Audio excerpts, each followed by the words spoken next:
Hi dear friends.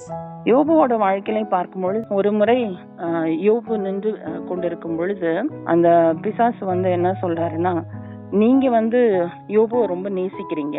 அந்த யோபுவோட சரித்திரம் 2ஆம் அதிகாரத்துல நம்ம பார்க்கிறோம்.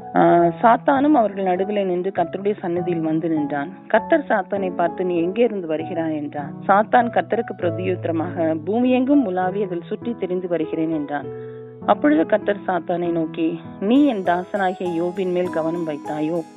உத்தமனும் சன்மார்க்கனும் தேவனுக்கு பயந்து பொல்லாப்புக்கு விலகுகிறவருமான மனுஷனாகிய அவனை போல பூமியில் ஒருவனும் இல்லை. முகாந்திரம் இல்லாமல் அவனை நிர்மூலமாக்கும்படி நீ என்னை ஏவின பொழுதும் அவன் இன்னும் தன் உத்தமத்திலே உறுதியாய் நிற்கிறான் என்றான்.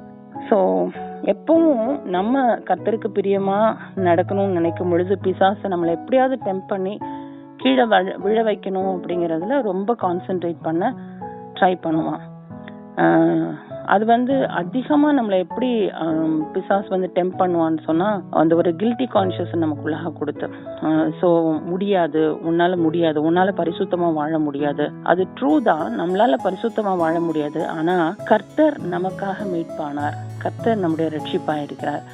அவர் நமக்கு நீதியின் சால்வையை தரிப்பிக்கிறார்.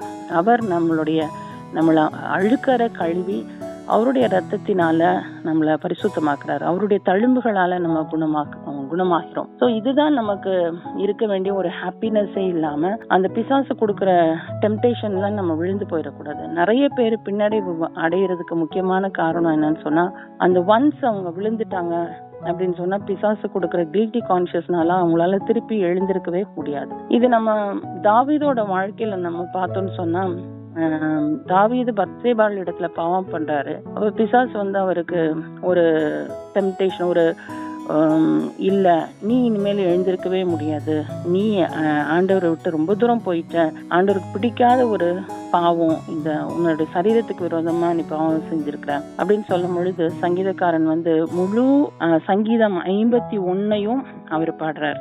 எப்படி பாடுறாருன்னா, ஆண்டவரே சுத்த இருதயத்தை நிலை சிருஷ்டியும், நிலைவரமான ஆவியை என் உள்ளத்திலே புதுப்பியும் அப்படின்னு சொல்லி கேட்கிறார். சோ நம்மளோட லைஃப்ல நம்மளால சுத்த இருதயத்தை சிருஷ்டிக்க முடியாது, நம்மளால நம்மளையே பரிசுத்தமாக்கி கொள்ள முடியாது. ஆனா நம்மை பரிசுத்தமாக்குகிற தேவன் ஒருவர் உண்டு. அதான் அவர் சொல்றாரு, என் அக்கிரமம் நீங்க என்னை முற்றிலும் கழுவி, என் பாவம் அறை என்னை சுத்திகரியும், என் மீறுதல்களை நான் அறிந்திருக்கிறேன், என் பாவம் எப்பொழுதும் எனக்கு முன்பாக நிற்கிறது.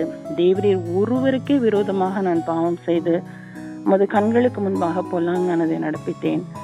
நீர் பேசும் போது உம்முடைய நீதி விளங்கவும், நீர் நியாயம் தீர்க்கும் போது உம்முடைய பரிசுத்தம் விளங்கவும் இதை அறிக்கையிடுகிறேன் அப்படின்னு சொல்றார். சோ நம்மை பரிசுத்தமாக்கக்கூடிய ஒருவர் தான். இந்த ஒரு சீக்ரெட் நமக்கு தெரிஞ்சிச்சுன்னு சொன்னா, நம்முடைய சுயத்துல நானே ட்ரை பண்ணி நான் பரிசுத்தமாவேன், நானே ட்ரை பண்ணி நான் பெரிய ஆளாவேன், நான் என்னைய லிஃப்ட் பண்ண முடியும். No, it is not possible. Only by the grace of God. ஆண்டவர் நம்ம மேல வைத்த அளவுக்கடங்காத அன்பு நிமித்தமா மாத்திரம்தான், நம்முடைய கிரியைகளினால அல்ல, அவருடைய பெரிதான கிருபையினாலதான் நம்ம நிலை நிற்கிறோம். அப்ப அப்படி விழுந்து போகக்கூடிய சிச்சுவேஷன்ஸ் எப்ப வந்தாலும் நம்ம ஆண்டவர்கிட்ட கேட்க வேண்டியது ஒரே ஒரு விஷயம் தான், ஆண்டவரே நீங்க என்னைய கழுவி சுத்திகரிங்க, அப்ப நான் பாவமர கழுவப்பட்டு நான் சுத்திகரிக்கப்படுவேன் அப்படின்னு சொல்லி சங்கீதக்காரனை போல ஆண்டவருடைய சமூகத்துல நம்ம சரணாகதி அடையும் பொழுது கர்த்தர் நம்மளை கம்ப்ளீட்டா கிளென்ஸ் பண்றதுக்கு ஏற்ற ஒரு தேவனாக இருக்கிறார்.